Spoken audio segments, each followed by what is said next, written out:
Welcome everybody to another week of the BICP's Talks with Travis. This week we have Carrie here, who is another instructor trainer for the BICP, and we're going to be talking about winter cycling.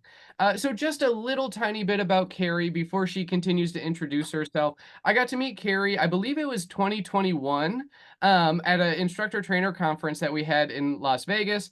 And not only was I like amazed and blown away at the knowledge that she has around like mountain bike racing, on top of her like experience racing in Japan for a bunch of years, but I was super stoked at how good she was at like keeping energy levels like consistently high. I feel like I didn't see like huge explosions of energy, but I just saw like such consistency and I loved it. Like that was so great. So, Carrie, do you mind sharing a couple other things about yourself? Sure. So I've been with the BICP since it was born, even before it was something different. So I've been on this team for many, many years. And I've traveled with the BICP to Australia and Japan, and I run it in Canada. And I've known the famous Shams March for many years as a racing buddy and stuff like that. So other than that, I'm in Canada and I run my own mountain bike business, and I come down and see Travis and all the other instructors and everybody usually yearly for great feedback and good coaching conferences and stuff like that. And I do a lot of fat biking, so that's why I'm here. I do fat biking every winter, and I've been doing it for 5, 6 years now. Awesome. And where are you at in Canada, Carrie? I am in what's called the Crow's Nest Pass in Alberta, which is very near Calgary. It's about 2 hours south of Calgary. Awesome. Awesome. Thank you. And sweet. So our goal for tonight is just to provide coaches with some new options for programming. And, because we spend a lot of the season, as I was like up here in Minneapolis, not riding very much because of trail conditions and stuff, I was like, okay, there's got to be places in the country where people can still ride this summer or this winter. So we wanted to give some more options and just do some reviews on some tips that will help you keep yourself as well as your clients super comfortable. So overview, we're going to be talking about layering concepts, and of course, like a lot of this will probably be refresher, but there's going to be some couple little things that Carrie's going to throw out that I'll throw out. That will help us stay comfortable. We'll talk about programming considerations. So what we're looking at in regards to like what types of program, as well as like how risk changes as we move in towards winter environments. And then just some small caring for participants tips. Those little kind of like, I think of it as surprise and delight, little things that we can do to help them feel good, because a lot of times people aren't used to riding bikes in the winter. And if they're going to be doing it in our programs, we want to make sure that's the best experience possible. So we'll talk about some different strategies for that. But Carrie, do you have anything else to add before we jump into some layering conversation? No, I'll just add along with you. Perfect. So layering is, our concept for how we're going to manage moisture from the outside environment and cold from the outside environment, as well as moisture from our inside, like our skin and stuff, right? We sweat as we are active, and we just need to manage all that moisture to stay comfortable. And as we're talking through the layers, some kind of big material concepts that we're going to be looking at is, synthetic materials and wool are kind of the two best options for winter cycling, especially if we're going to do like extend or like long programs throughout the day. So right next to skin, we're going to have our base layer, which functions primarily to just move moisture away from the body. Synthetic or wool are good, or wool are good. I do and Carrie, I'm curious where you land on this. For my legs, all these apply to our lower body, upper body, hands, head, all of it. But for my legs, I will typically go for a synthetic material because I run a little warm. Carrie, what do you typically use for your leg and upper body base layer?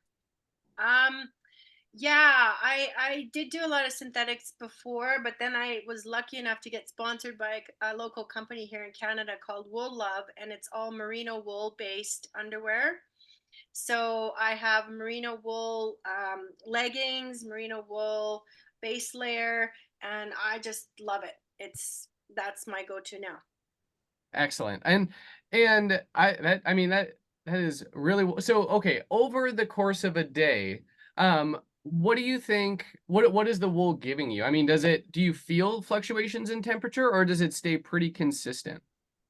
For me, it stays pretty consistent, and the one that I have is like very sweat wicking as well. Mhm. So you when you sweat, I don't feel wet. You know what I mean? Yeah. Like it And absorbs it. And with some synthetics, I have noticed that, my temperatures like fluctuate more because they don't retain heat quite as well. I mean, it's still within a comfortable range and everything, but until that material dries out, after I've exerted myself, it's not going to be quite as warm as that wool will be. Does anybody have any like pieces of base layers that they love and they absolutely swear by? Anything to throw out there besides our wool love? Yeah, I'm wolf too. Cool. Excellent. Sweet. Um, awesome. So we are going to move out from our body from there. So we've got our mid layer, or sorry, we've got our base layer, and then over our base layer is going to be our mid layer. And this is typically the layer that I play with the most. So these are the layers that are going to trap our heat. And be our insulating layers. So oftentimes in the cycling world, how we layer can be a little bit different, right? Because we're kind of planning to be a little chilly when we get going, and then once we get moving, we'll be at a good temperature. But so very often, a lot of synthetic materials. I do have a wool zip up that I like to use as my mid layer, and typically I'm leaning towards things without hoods. I'll probably have a hood on my outermost layer just in case. Um, but I do like to have my mid layers be a little bit lower key and not have a ton of like bulkiness to them. There are a bunch of different, so like thin fleeces work really well, wool sweaters, wool zips, any of that sort of stuff. And I have totally used like Goodwill thrift store wool sweaters for like cold winter activities, and they work great. It doesn't, and I think that's an important thing for our participants to think about as well is, we don't need to have the $300 Arc'teryx wool mid layer to be comfortable. We can be creative and use some other options as well. Carrie, how like okay, so let's say I do have my Celsius to Fahrenheit conversion up. So let's say let's just start at 0 degrees Celsius, 32 degrees Fahrenheit. Are you typically wearing a mid layer at that point? What does your clothing kind of look like? At 0 degrees, Yep. um, that's pretty warm for We'll me. get lower. We'll get lower for sure. Yeah, yeah. I would probably only wear my merino wool at that stage and just a top layer. I wouldn't even have a mid layer. Excellent. And that transitions us into like shells, right? So our shell is going to be either rainproof, waterproof, something like that. Typically in cycling, if it's like actively like rain falling from the sky, I'm probably not gonna ride. So I found like a soft shell jacket, or that's gonna block the wind, maybe has some breathable panels. This is kind of one of my go-tos, and usually this doesn't go on until below 32 degrees Fahrenheit or 0 Celsius. So like on the front, all of the red, and this is why I like this example, all of the red is windproof and all of the black is super, super breathable. So something to block the wind, and then, like with Carrie's merino wool base layer underneath that, once we get moving, we'll probably be pretty comfortable at that 32 degree mark with just those two layers. As we get lower, I usually do start to throw in some of those, like my outer shell and my mid base layer usually stay pretty consistent. I fluctuate most with what's on the inside. So my outer shell, up to down to about 32 degrees with a base layer is all good. But once I'm approaching closer to, let's see, you know, um, maybe negative 10 degrees Celsius, that'd be 15 degrees Fahrenheit. I might throw on even just another really thin fleece, or even I've done just like maybe a slightly thicker base layer combined with my really thin one, just to add a little bit extra. And we will talk specifically about hands and feet because that is always the challenge when we're riding bikes in the winter. But Carrie, what other like do you have temperature ranges? So okay, I used to commute year round in Minneapolis Mhm. and I took notes because that was one thing that I needed to do in order to start like, having my system dialed. So I had here's my outfit for 40 degrees to 35 or 40 degrees to 30 degrees and then like you'd have these different sections. Do you have, like your go-to items for as it gets colder and like how do you make those choices? Is length of the ride involved in that or what goes through your mind? Yeah, well, general rule of thumb for me, like especially personally, I can ride down to like -25. That's my limit. But if I'm taking people, it's cut off at -15. So I have those rules because it's just not fun past -15 for people that are coming out with me. And just quick Celsius conversion. So -25 is going to be about -13 in Fahrenheit. And then what was your bottom end, Carrie? -15. -15. So that would be about 5 degrees Fahrenheit for taking participants out. Sorry, continue. I just wanted to make sure we got that because I No, no, got no, no. yeah. That's yeah, that's great because I really don't know the other system, but no, I like you said, if it's around -15 where it's very comfortable, um, I have a jacket that is I got custom made actually, and it has like almost like a neoprene windproof, and then on the inside it has fleece. Mm, So I wear that all the time and I'll adjust the layers underneath. So if it's going to get down to the -25, I'll have a mid layer that, depending on how windy or whatever, um, will be in there. And I usually do like, I do lots of headbands, good headbands. If it's really cold, I'll use the skull cap under the helmet. mhm. And of course, neck warmers. Neck warmers are saving grace, and you can get, like we have our little these guys here, which are great to stick around the head or whatever. But when it gets really cold, I have like a really thick one that I wear. This kind of thing. So it's not only just the body, but it's all the different places that you can place stuff like this as well. For sure. And we're talking about, head layering and kind of like face care. Um, do you use your regular summer helmet for winter riding, or do you switch to like a ski snowboard helmet ever? Well, again, I'm very lucky. I'm sponsored by a company called Bleve. And so they have custom helmets, and it's got like the custom lenses, so you can put the lenses down, and as well so that way I wear that helmet with everything, and I can adjust my lens or whatever. So Awesome.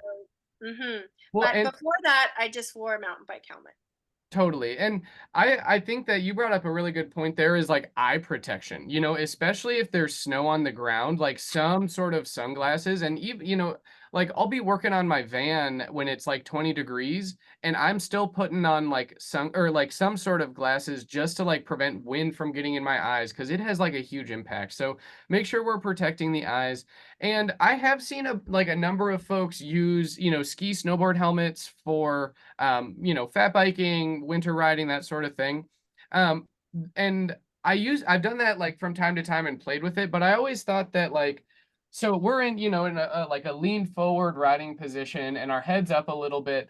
I've noticed that like with the amount of protection that those provide, it like always sits kind of weird. And it could be because of the layers that I have. It could be a bunch of just the helmet.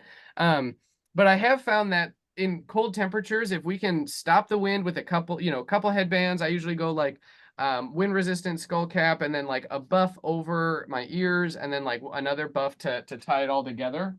Um, that is fine. Like I haven't switched to a winter or like a ski snowboard helmet, and I don't honestly know what the rating is like on a ski and snowboard helmet versus a bike helmet. So that's something that we'll want to, keep in mind as well. But yeah, head and face is huge.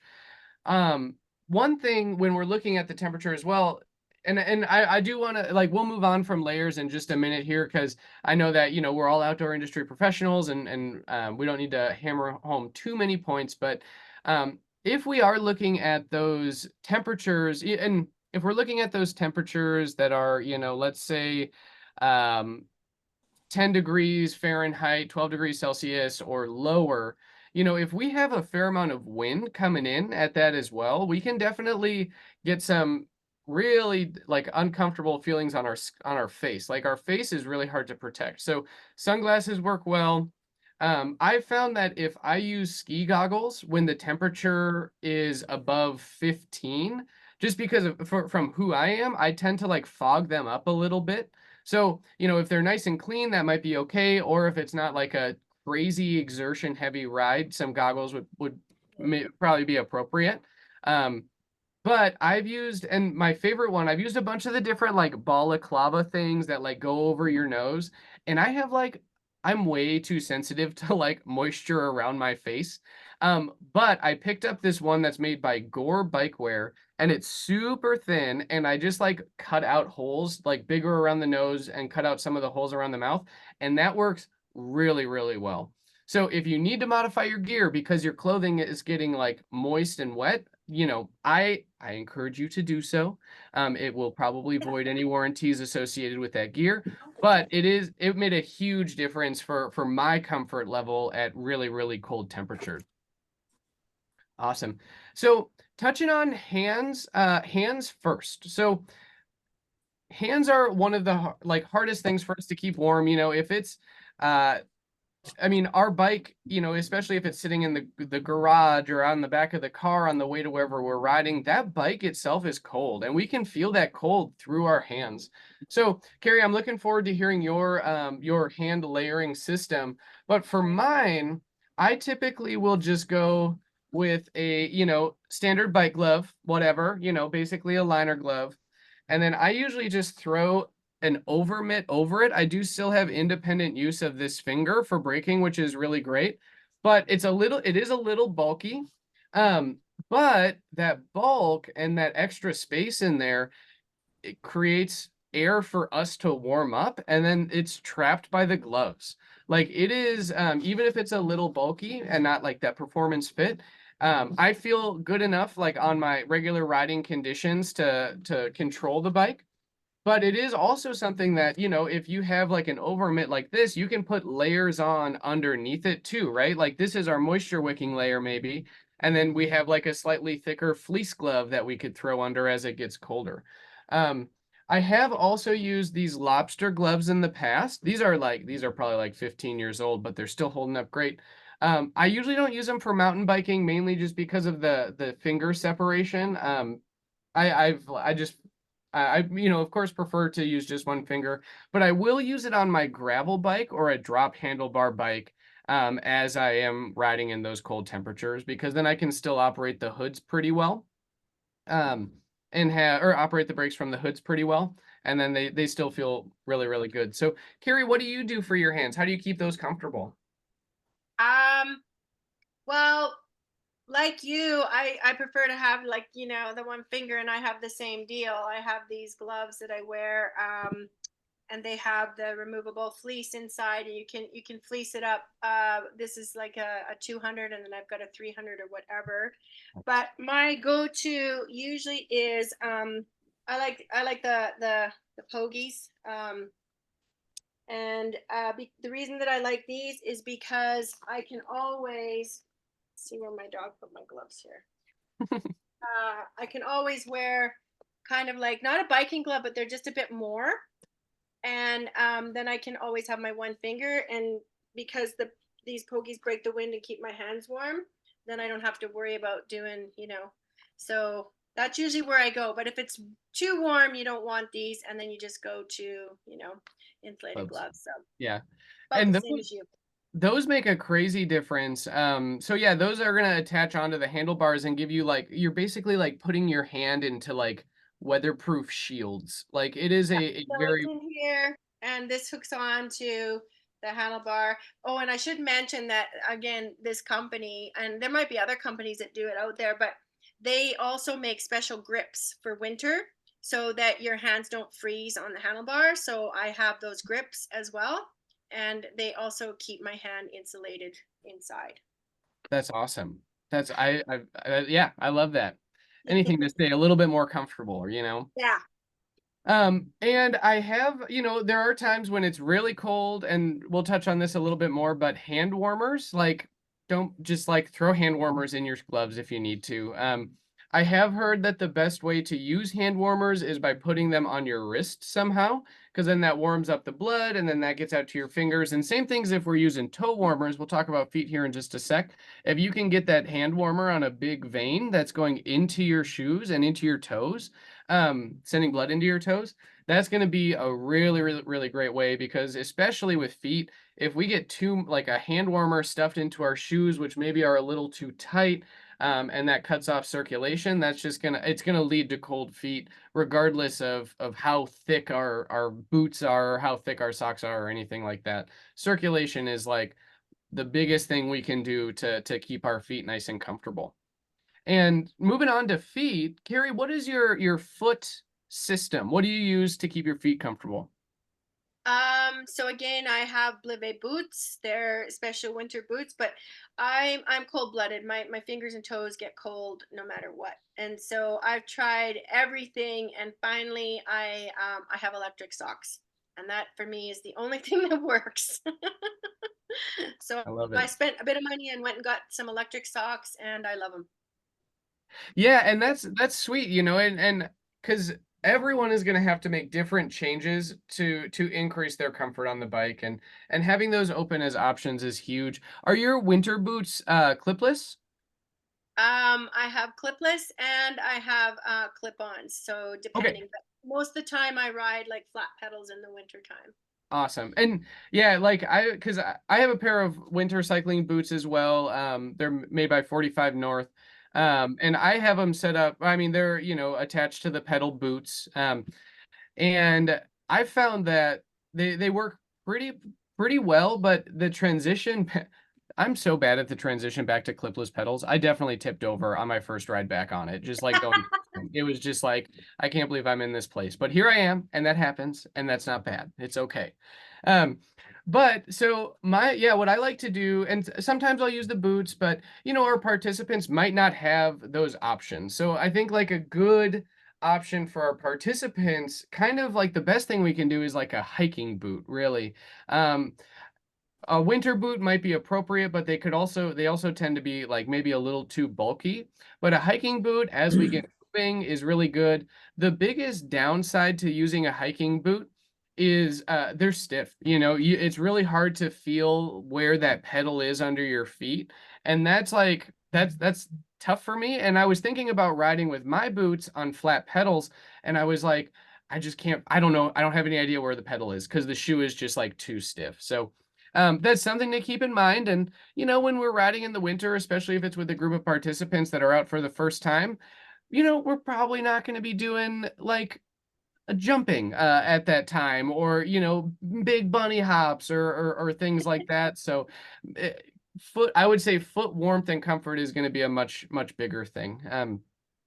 But in Minnesota, where I grew up, uh, a classic winter foot warmth strategy. Waterproof vapor barriers is the technical term for them. But basically, what I like to do on those really cold days, or on really long days where moisture management is really important, I'll put on like thin liner sock, bread bag, straight up bread bag over my foot, and then an insulation sock, like a medium weight over that. And what that will help with is it does trap all of the moisture on our toes, but it's not getting our insulation, the stuff that's like actually trapping our heat. It doesn't get that wet, so it stays a lot warmer. It also keeps the insides of our boots dry, because no moisture can get out.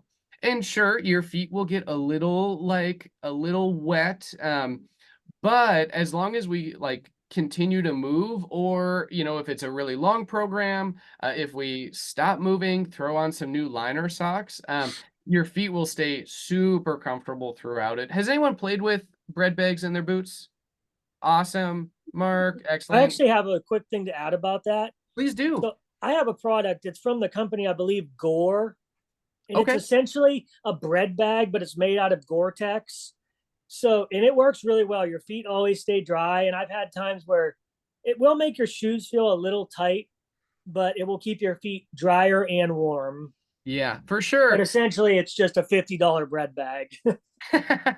Well, but those hold up better, right? They do. Yeah, I've More had them durable. for 5, 6 years. For sure. And I think there are a couple other brands out there as well. Uh, Xped, I think, makes some. It's not Gore-Tex, it's just like some whatever waterproof breathable material. But yeah, those are all really, really great options. So have you used them for cycling, Mark? Is that the Yeah, or for, I've used them for mountain biking and road riding. cool. Yeah. Awesome. Yep, I love that. Um, Excellent. So, Carrie, do you have any other layering thoughts, or does anybody have any layering questions before we start talking about some programming stuff? Just I wear hiking boots when I ride in the winter, and I just put toe warmers on top of my toes, Okay, sweet. and that always does it. Excellent.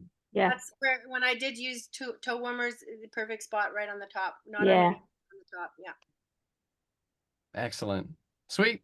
And then okay, sweet. So let's start talking about some programming considerations. So in regards to winter cycling programs that I've facilitated, it's primarily guided tours for, and this was when I was teaching for REI, it was primarily guided tours and shorter introduction to mountain biking clinics.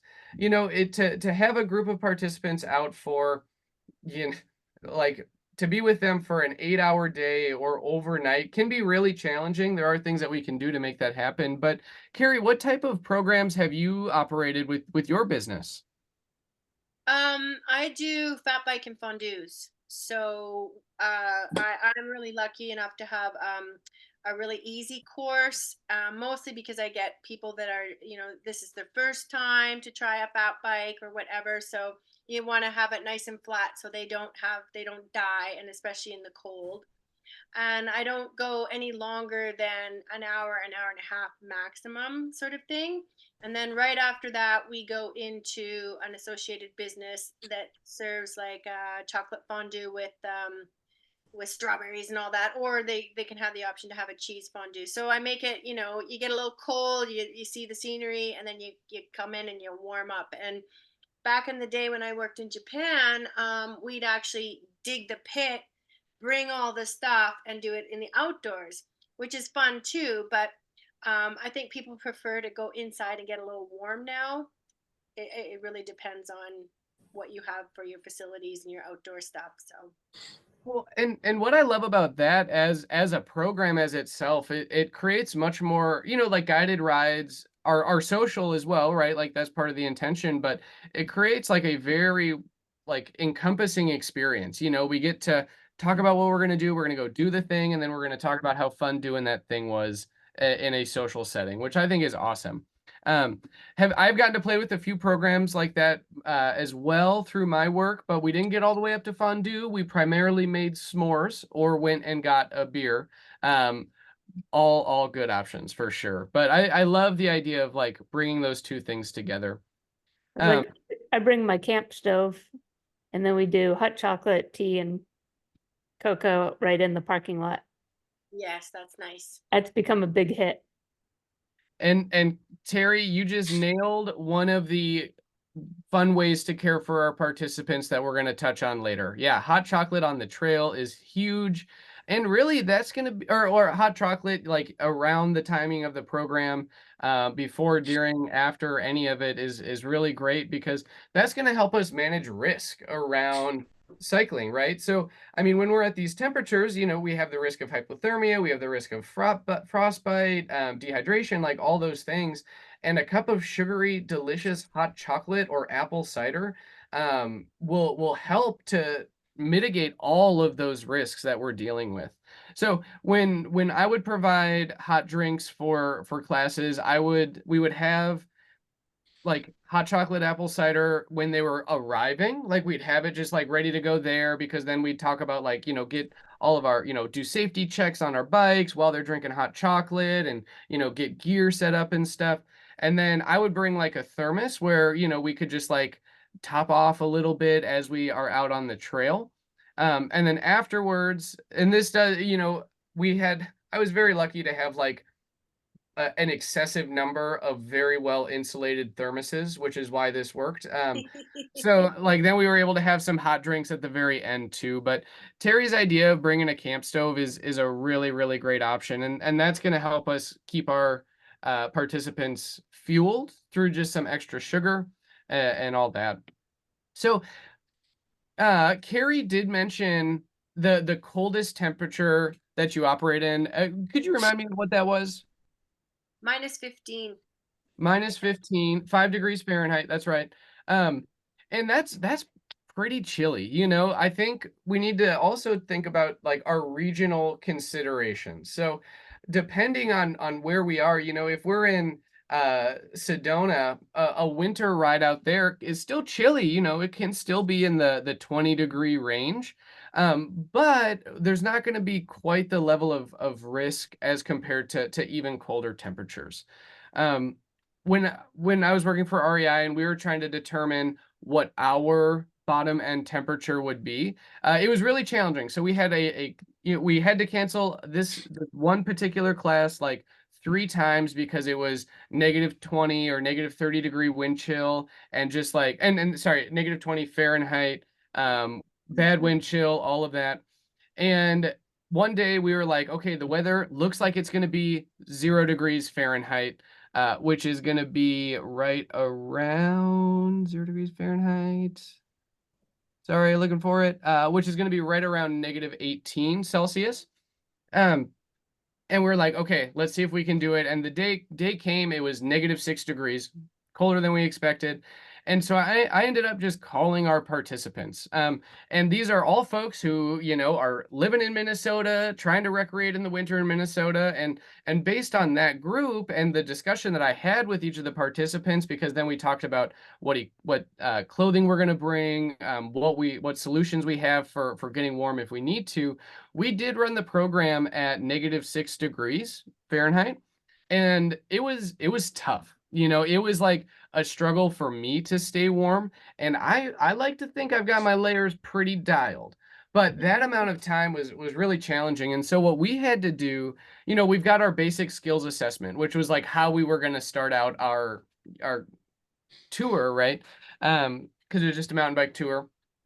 And so we like got together, did the safety checks, and started moving into our assessment. And there was still a little bit too much time of like standing still. Even like following those BICP like time markers, it was still just like not enough movement to keep people warm. And so what we ended up doing was we did like, okay, here's our neutral and our ready position and side to side. And our venue worked out in that we had like a 3/4 mile loop that then put us right back at the field that we were working in. And it was like our field was here, and then it was basically like little flower petal loops going off of it. So we did like a couple of the skills and then got out onto this very short, super beginner level loop, and then did a couple more skills, and then got back out and did another section of trail. And that was kind of what we needed to do to keep our participants warm and manage those risks. So I don't know that I would want to run a program at -6 Fahrenheit again. I do really like Carrie's -15 Celsius, 5 degrees Fahrenheit as like a bottom end. But check in with your participants and just make sure you're assessing the risks and have solutions to manage these risks as they pop up. Excellent. So, Carrie, what's it like dealing with and managing trail conditions in winter programs? Well, see, most of my winter programs are all fat biking because you can't really do cycling here. We get the snow, right? And we have another problem because we have in the past with this whatever, if it's global warming, I don't know what it is, but we get a lot of ice. And so I run spike tires, and I Mhm. have to be mindful whether the customer is going to bring their own bike that has spike tires or no spike tires.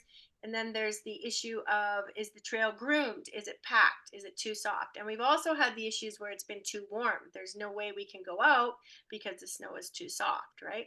So winter cycling is really, is a difficult thing, and I've had to reprogram or cancel, like you say, several times, because if the conditions aren't right, you can't really have the program run. So all the factors have to come together. But when you do get that pristine day when everything works, it's magical, right? But as far as summer cycling goes, it's way different. There's so many more factors to bring into it. For sure. And, I think that having to adjust and right, like, having to cancel classes from time to time and stuff, like it can be difficult. So making sure that your, cancellation reschedule policy is super, super clear. When you have, you post like, here's the clinic that you're going to register for, here's the tour, like have that in there right there so that there's no surprise. And um, it was, I found most folks understanding, we did have to cancel a number. We got to run a ton of them too. But we have in Minneapolis, the Minnesota Off-Road Cyclists, which is our like local volunteer chapter that manages all the trail maintenance. And they have like, trail conditions posted and stuff. And so we include, like when I was working for REI, we would include that link into, our participant emails and stuff like, hey, here, this is what we're checking for updated trail conditions. And that's one thing that will just prevent them from being surprised if a class gets canceled or something like that. So that can be really important, is giving them resources to educate themselves about what trail conditions we might expect.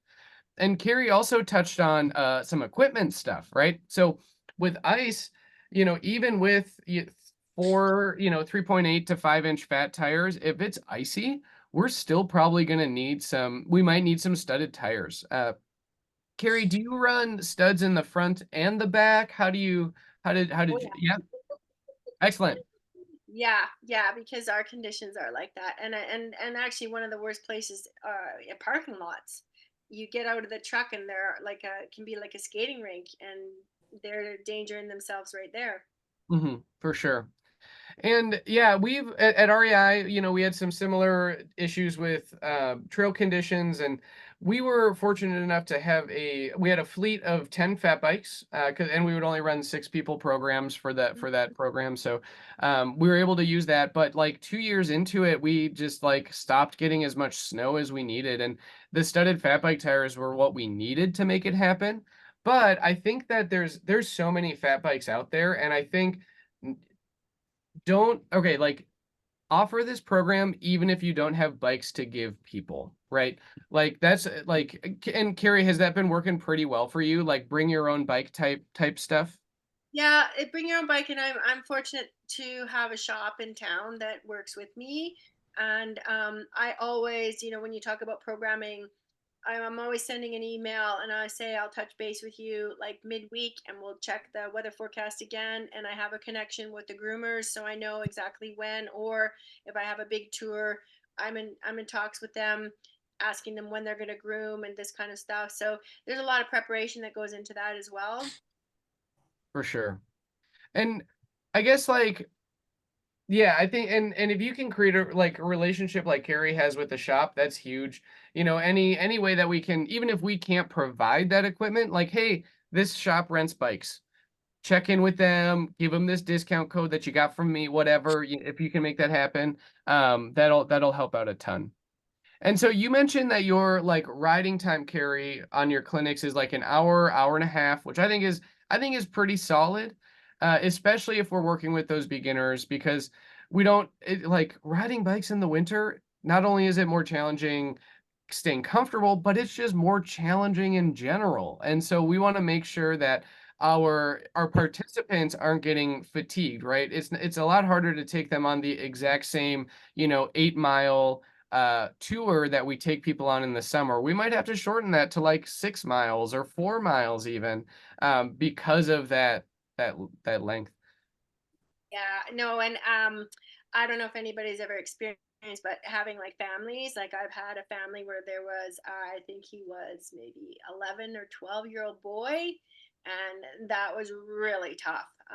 The beginnings were really, really tough to get him going and stuff. By the end of it, he started to smile, but it was hard going. Yeah. For sure. Was he on a little kid fat bike? Yes, he was on a very small fat bike, but even so, it was still a little big for him. But we, dropped the seat and everything, and Cool. yeah, we tried to make him smile. Made it work. That's great. So one last kind of thing I want to talk about specifically with programs, and of course, like if questions arise, like ask those questions for sure. Um, but I'm curious, how does our riding change when we move to a fat bike? Like are we performing skills differently? Like what have you noticed? I have my thoughts, but you have way more experience in this than I do, so I'm really excited to hear what you think. Well, as soon as they get out of the car and they get ready and they're on their bikes, the first thing that I check is to make sure their seat height and all that, the basics, right? And make sure they know how to switch gears and a brake very quickly, because if you stand around in the parking lot, they get cold very quick. So I'll quickly touch on that like a couple minutes. And then alongside the first climb, when they get, or not climb, but get pedaling and they get a little bit warm, that's when I'll start teaching more.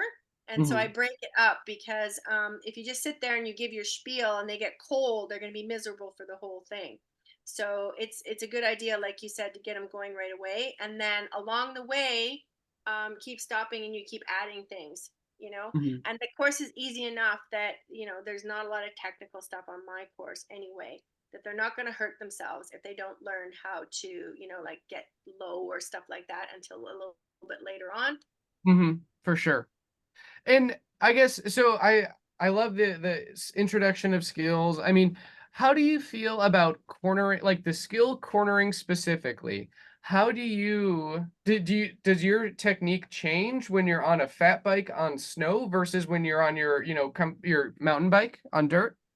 Yeah, there's a couple of things that are definitely different. So, when we're in a climb, we tend to move our weight forward on a mountain bike, but on a fat bike, I tend to move it a little bit further back, because you need that extra traction in the back tire to grab. Like there's so many different dynamics on the fat bike. And I always tell people to be a little bit looser, because the snow is soft, and if they happen to just get off the pack part and hit that patch and they're super tight, they're going to definitely go down faster than if they're just a little bit loose and try to recover.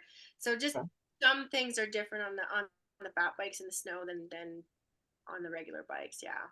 Well, and I think the idea of like having to add extra traction on a fat bike is very, very interesting. Yeah, because it goes against some of the concepts that we talk about. Um, I was thinking about, or one of the skills that we would teach was putting a foot down intentionally and like maintaining momentum or dabbing.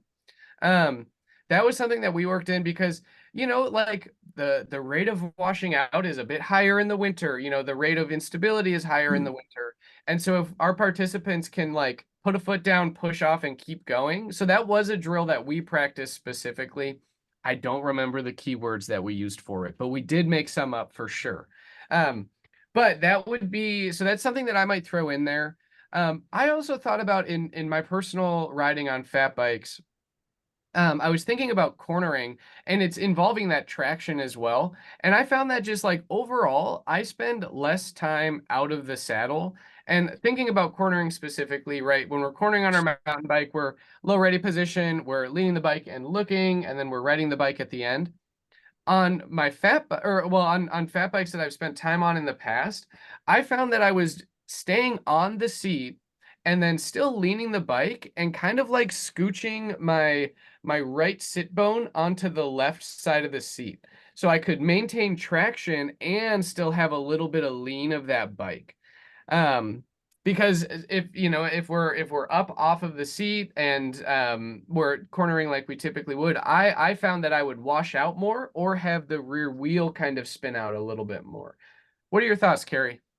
No, that's a very good point. And so sometimes what I'll do is it's kind of like pass it down. So I will be leading, and I will tell the person behind me to mimic exactly what I do on something. And then, because like I say, if you stop to explain and work on this, they're going to get cold or things like that. So I will monitor what they're doing. And of course, as an instructor, we have eyes in the back of our heads. And sometimes I'll just stop and I'll watch. And if I catch anything that needs to really be worked on, then I will mention to that person. But we don't really like stop and work on skills per se. You know what I mean? Totally. So I really try to demonstrate and have the people pass it down. And I don't have any groups bigger than usually 6 anyway. So Mhm. it usually works for me that way. Excellent. Excellent. Well, so do y'all have any questions? So I guess like big things to take out from programming, relatively short programs, short distances to cover, have a clear plan for cancellation and rescheduling, and be in communication with, people who manage trail conditions. Like those are going to be really, really big things. We can also think about like if we're providing equipment or what type of equipment we're providing. I would recommend, throwing in an extra puffy jacket, in your guide pack. Bring some like, your biggest or your loftiest, smallest compressed puffy jacket, like bring that with, because if we run into an incident out on the trail and our group is stopped there and it's, it's like, snow on the ground, really cold temperature, that creates a lot of additional risk for our participants and a lot more challenging. It makes it a lot more challenging for us to manage that scenario or that incident. So bring some extra layers just in case. Carrie, do you have something to add? Yeah, in the contact prior to the tour, sometimes you actually want to ask them what are they going to be using for footwear? What are they going to be? Because I've seen people show up with stuff and I just like go, oh my God, how is this going to work? Right. So it's, I double check now to make sure I know what footwear they're going to wear. Are they wearing ski pants? Because a lot of people show up in snowboard pants and stuff, which for snowboarding is great, but for cycling, it's pretty stiff and sometimes it's really hard to pedal, like get the knees moving and stuff like that. So you want to try and steer them in the right direction to be a little bit, if there are snow pants, make sure that you can move freely and they're not super tight and stuff like that. So just to get those, anything you can eliminate from happening during your tour, you want to try and do. Nice. Awesome. Yeah, so those were kind of the big programming things that we had wanted to talk about. Any questions or any things to add? I mean, part of this is bringing instructors together to share ideas, and so we can learn from y'all as well. So feel free to throw some stuff out there if you have found success in winter programming in the past. Like, super stoked to hear it. Yeah, we just had the first snow in 3 years. Yeah. So, and right where I live, we got the most of it, which was 8 inches, which is a lot for us. Right. And it rained for 4 hours first. So it was 8 inches of super heavy snow. Oh, Yeah. So it's still here and then the temperatures dropped. So I was out riding today and it's awesome on my fat bike. But Carrie, you don't know, I run an adaptive mountain bike program. I can see your picture in the background there. It looks really super sweet. cool. And there's no way the trails are going to work for them on Saturday. I do it every Saturday. Oh, okay. There's a nice little channel for the fat bikes right now, but Yeah. yeah, we're supposed to get rain on Friday and then 19 on Saturday. So that's gonna be a mess. Yeah, that'll be real sloppy. I guess one thing we didn't mention was grooming and how trails can be maintained. Can I show you my groomer? Yes. Can I share my screen? Yeah, yeah, I think I can give you permission to do that. Let's see. Oh, okay, I'm making you a host. So it has to be, perfect timing for me to be able to groom. Okay. And it can't be too thick. Because we're not allowed to use any power equipment. Look at that. There we go. So I built a set of snowboard, like play snowboards. And then I have it's an old wagon that I took the wheels off. That's What do you, super cool. What's in the back for weight? So I just, that didn't have anything, so I was just trying it. Okay, Couple center blocks in it. right. cool. Well, and then I suppose on the adaptive bike, the snowboards get the side wheels, and then your just regular. Nice. Exactly. Cool. Exactly. I was gonna do 3 snowboards, then I realized with the gullies, it wouldn't work. So it's pretty cool. The first Yeah. year I just dragged a piece of plywood with a brick on it. Okay. Oh, it was brutal. Terry, you're a beast. Oh my goodness. It That is was awesome. brutal. I know when grooming started happening in Minneapolis, a lot of folks would like snowshoe it first, like with Yep. intention, right? Not just walking, but like packing it down with snowshoes. So I mean, if you're in a spot that gets snow, once every 3 years, and you're not as motivated as Terry is, you could totally like just bust out some snowshoes, pack that trail down a little bit more. And I was chatting with Hannah earlier, who's on the call. She mentioned that they operate in a lot of ski resorts and partner with ski resorts and that sort of thing. So they can use, and Hannah, feel free to jump in if you want to, but they can use groomed portions of the ski resorts and stay out of the way and have nice, really, really good, well-groomed conditions there as well. Excellent. I love that. Yeah, it's definitely been super helpful. For sure. Awesome. Well, thank you for sharing that, Terry. I think that's really cool. I know now in areas that have a lot of high population of fat bikers, like around here, some folks I've seen snowmobiles get used to help pack them down with snow machines. I've also seen these like crazy weird like fat tire motorcycle things. Like the tire itself is like 18 inches wide. Is that what you use, Carrie? Or you're Well, I know what you're talking about, and I'm trying to remember the name of those bikes. Yeah, and it all depends on your terrain. So those are cool. They have the snow dogs now, the snowmobiles with different attachments, and like Terry, some people make their own. I think it starts with an R, Rokan or something bikes, but they move very slowly, so it takes a lot of time I'm very slow too. to groom. Yeah. But we're all conservation land, so nothing with a motor. Oh, totally. Oh, see, yeah, we have that on the ski hill here, but I mostly ride on the cross country ski trails, and they are allowed to do their own grooming with snow machines or Yeah. snowmobiles. So I'm so lucky that way. Yeah. And I do know in Minnesota, like, so when we're looking at what types of trails we can use, I do know that in Minnesota, there are specific cross-country ski trails which prohibit mountain bikes. So just or prohibit fat bikes. So just check your local trail trail ordinances and all that sort of stuff. And well, I mean, I'd imagine you'll do that as you get your permit as well. But definitely a good thing to check in on. But in the last few minutes, I would love to just hear, I'd love to talk a little bit and hear about some of the little tips and tricks that we have for keeping our participants warm. A lot of us work in these cold environments, and little things can go a long way. And Terry brought up the hot chocolate. That is definitely one of my go-tos. We talked about bringing extra layers. What else can we do to help keep our participants warm and comfortable? What thoughts do you have, Carrie? Good conversation.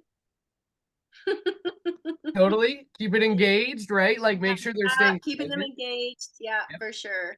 And I always have like a cup of hot water just in case, like not hot chocolate, but some people don't like the sugar thing, unfortunately. Always have a supply of that. And yeah, basically I'm always conversing with people and reading their body language. So that's what works for me. Excellent. And Hannah, you've gotten some teaching in. Have you had to like actively warm up participants this year? Honestly, we haven't had too many riders, unfortunately. This is definitely a very new program for the NSCD.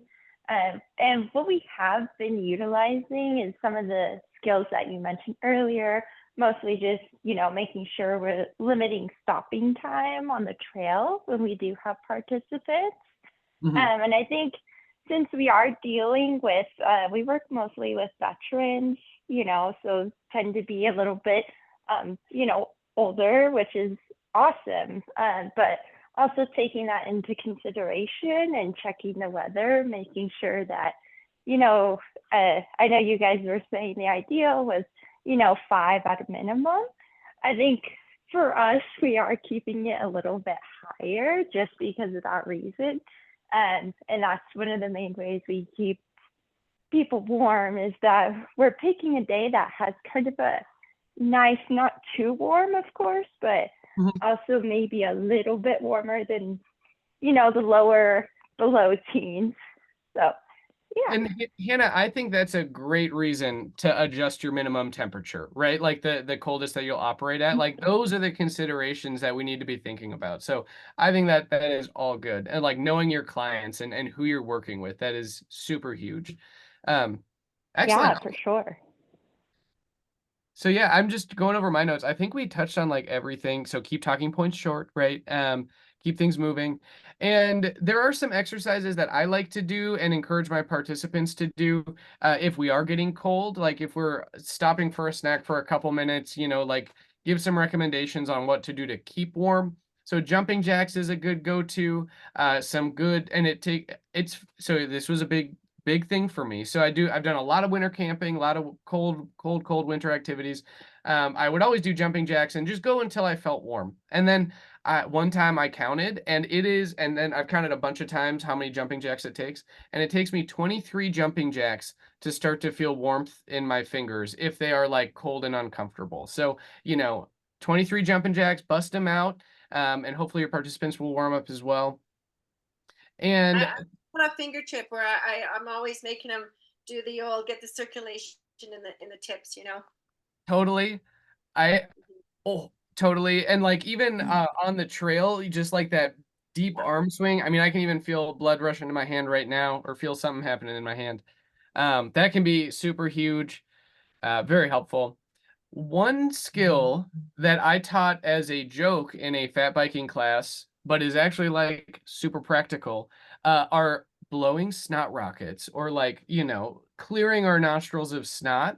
And it can be something that we want to talk about or something that we want to talk about with our participants because it can be an uncomfortable thing if we're just like, sniffling the whole time because our noses are going to run. Like it's just going to happen in those cold temps. And so I think making it okay for them to do that and providing them some tips for how to not get it all over themselves, I think is appropriate. My clients thought it was definitely funny, and they didn't practice it, but they at least were aware of some strategies for that. And I think the last thing that I would suggest, and Carrie mentioned as well, paying attention to the cues that our participants are giving. If they're not like upbeat and joking around and they're standing, like arms really tense at their sides or, doing this sort of thing, they're probably cold and we'll just want to check in with them. And having participants get cold to the point where they're a little uncomfortable will likely happen. And then they'll walk away from it and be like, okay, that was cold. But the big thing that we can do is if we don't offer to help them or offer to help support them, that's going to stick with them a lot more than if they just end up getting a little cold, so making sure that our participants know that we're there for them and we've got solutions. But people can be pretty stubborn. I'm just putting that out there.